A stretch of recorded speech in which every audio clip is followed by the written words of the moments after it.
It's Eric Pappenfuss. It's Friday, so it must be a buy day. Summer is upon us. Maybe you're out doing some barbecuing. And I was just thinking the other day as I was cooking my food, it's time to do another cookbook edition of Buy Day. Now, last time, Amanda, you may recall that I went all out and I cooked actual recipes from the cookbooks, which you sampled with me, and we enjoyed. I did not do that this time. Well, yes, maybe we didn't fully enjoy them. It was a lot of work. I will let you at home cook any of these recipes that you would like. Instead, I thought we'd share some of the cookbooks that have recently come into the Scholar with some of the incredible stories and recipes that are found within them. Sound good? Yeah. All right, let's get right to it. We're going to start with a book that we've sold a few times because it is the most popular cookbook, or was the most popular cookbook in all of 18th century England. It's sort of the cookbook that started it all, Amanda, and it was called The Art of Cookery by Miss Hannah Glass. Now, of course, on the title page, it's just listed as being by a lady, but we know that that lady was Hannah Glass. And one of the things I like about the book is it's a very early edition, published in 1755, and it was the last edition published during Hannah Glass's lifetime in which she held the copyright for this book. Now, at the time, there was a lot of plagiarism. People would steal each other's books. She sort of stole other people's recipes, so about a third of the recipes were not her own. But she eventually goes bankrupt, and she's forced to sell the copyright to this book, and it goes through another 50 or so editions, even after this one, and makes a lot of people a lot of money, but not Hannah Glass. And the best thing about this book, Amanda, is that there is an early form of copyright protection, which is it's Hannah Glass's copy, because she signed all of them, and that is her signature, H. Glass.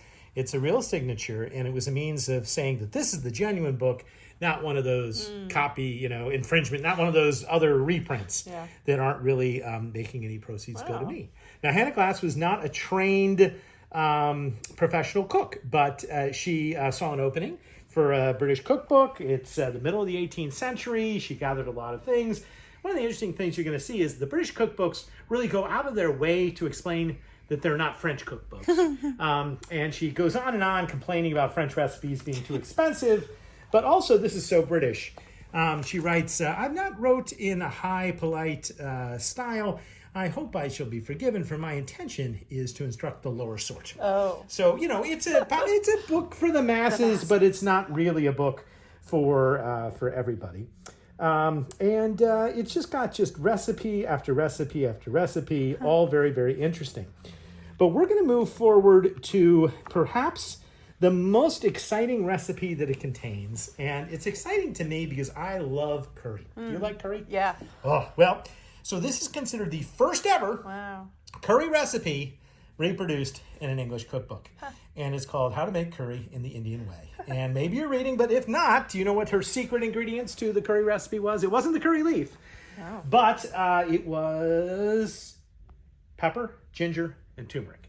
And what's interesting is the ginger and turmeric she actually added in this edition of the cookbook. They weren't in the first edition of the cookbook. So the first curry, people thought, was just a little too bland. Sure. But they eventually got to the right curry. And this is a really, really interesting recipe. It's also interesting because it has recipes for palau rice. And this is very cosmopolitan and very British, and still to this day is a recipe that you can cook. In fact, I think on YouTube you can go right now and you can see people cooking Hannah Glass's original recipe. Sorry, I didn't do that for you, Amanda. I apologize. Also, it's the first cookbook. This is more British than that. We'll do a purely British one to have a recipe for Yorkshire pudding. Yum. Have you ever had Yorkshire pudding? Yeah. So milk, eggs, salt, all sorts of good stuff. But Yorkshire pudding had never appeared in print before. So she's put all these things together. I told you about a third of them she gathered from other sources, but 2/3 were pretty original.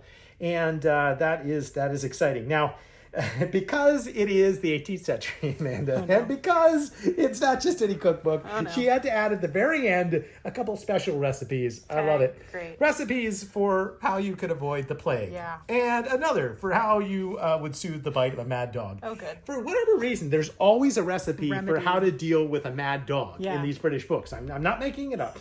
But would you like to know the secret ingredient for avoiding the plague? Please, yes. It's rue. Yeah, it's rue, sage, mint, rosemary, and wormwood. That almost sounds like a spell, but it is a recipe. We're not giving medical advice. No, we're not. I would not recommend this, but maybe it works to avoid the plague. I mean, we haven't had the plague. No. If we look at the end of the book, too, there are all these interesting manuscript notes.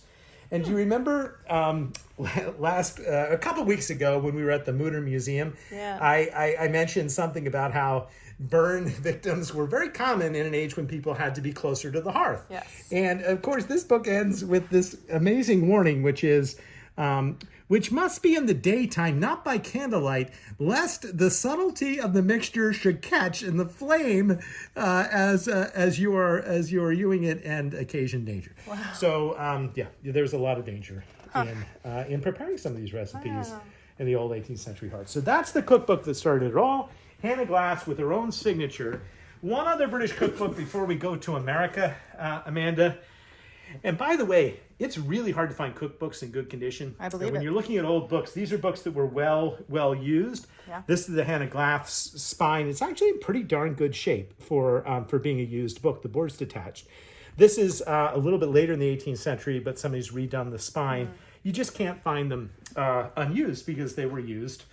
Yeah. In some instances, like this one, they were used right in front of the actual ovens and stoves. This looks like something out of Downton Abbey. This is a little bit later than Hannah Glass. This is The English Housekeeper by Elizabeth Raffald. And this is a new edition published after her death. So this would be an edition, sort of pirated edition, in which she is not receiving royalties, sadly. I wish I had the early Raffald edition, but it's still, she was a housekeeper. She had a cooking school. She was formally trained, and you get the diagrams of how to set up your kitchen. You've got your recipes, and it's just a much more formal cookbook than the one that was. It was not written for the lower sort. In fact, she dedicates it to the Honorable Lady Elizabeth Warburton, whom the author lately served as a housekeeper. So, got a little money from the boss to do the cookbook. I like this cookbook because it is the first cookbook to have a recipe for a wedding cake in it. Aww. And it's wedding season, isn't it? People are getting married. Maybe you want to do something a little different with your wedding cake. Maybe you want to do a traditional British recipe. The first recipe, well, here it is. Let's zoom in. It's called a bride cake, and it's basically an almond cake. Very, very good, but then it also has this wonderful recipes for almond icing, and I would totally eat this. There are many things in this cookbook I would not eat, but I would love to go to a wedding and try the original bridal cake from the 18th century. All right, we have a couple American cookbooks I'll show you just pretty quickly. One of the interesting things about the American cookbooks, and these are later in the 19th century, and I've got two in one. This is a classic book that was published by Lee and Blanchard, in which they published two completely separate books, each a year apart, but then they bound them together in one. That's a fairly common 19th century thing. And they are by Philadelphia cooks. This is James Sanderson, who had the Franklin House Tavern and Hotel on Chestnut Street. And then down from him, just a little ways, was Mrs. Parkinson, who had a confectionery shop also on Chestnut Street in Philadelphia. And these books go out of their way to basically explain that they're not British. They're American. And there's a lot of different comparisons. Now, outside the Franklin Hotel, in the streets of Philadelphia at this time, the most common street food in America, and for which Philadelphia was very famous, was something called pepper pot stew. And it was largely African-American custom. It was very popular, but did not make the cookbook. Because inside the Franklin House, you had something a little more refined in their minds. And that was terrapin stew. And yes, I do mean those cute little terrapins of University of Maryland fame. But let's get you the recipe for terrapin stew, which was the Philadelphia specialty at the time. There we are, terrapins. And lest you are faint of heart, just be aware that you absolutely had to put the terrapins alive in the pot of boiling water, where they must remain until they are quite dead. Yeah. Now, there's also a recipe for mock turtle soup, and I thought, okay, well, at least we can't use real turtles. At least we won't have real turtles. This one's even worse, Amanda. If you zoom in on mock turtle, get the calf's head with the skin on. The fresher, the better. Take out the brains and wash the head several times. So we're not using I'm turtles, not sure that mock turtle's going to really Yeah. do it if you're a vegetarian. I apologize for those. And then just briefly to end, and it is interesting. There's one more recipe in here which is good. It's the difference between British pumpkin pie and American pumpkin pie. And this is the first recipe for American pumpkin pie. It basically says the British, they just use, the ornamental. It's terrible. Don't eat their pie. Eat our pie. Lots of sugar, lots of good stuff. Oh. And there's a recipe They're for not pumpkin wrong. pie that is not wrong. In the confectionery standpoint, some months ago we talked a lot about water ice and the invention of water ice in Philadelphia. This book has water ice, and they sell water ice, but it also has a lot of ice cream recipes. And you can just sort of see, you're filled up on your terrapin soup, you want to walk, you get something refreshing afterwards, you go down to Miss Parkinson's, and you can get all these different types of ice creams. And I was thinking the pistachio would be delicious. Yeah. But the key is cream, sugar, flavoring. That's all she used. Yeah. Nothing else. You don't need anything else in ice cream. No. Just cream, sugar, pistachios, and maybe a little cinnamon, a little flavoring. And then hundreds of recipes for water ice, Wow. which is still today a Philadelphia tradition. All right, we're gonna end with a funny book. I was trying to find a funny cookbook, and I think I found one. Oh, gosh. This was the saddest cookbook I had ever seen, and well, I'm just gonna let it speak for itself, Amanda. But Oh, no. it's Microwave for One.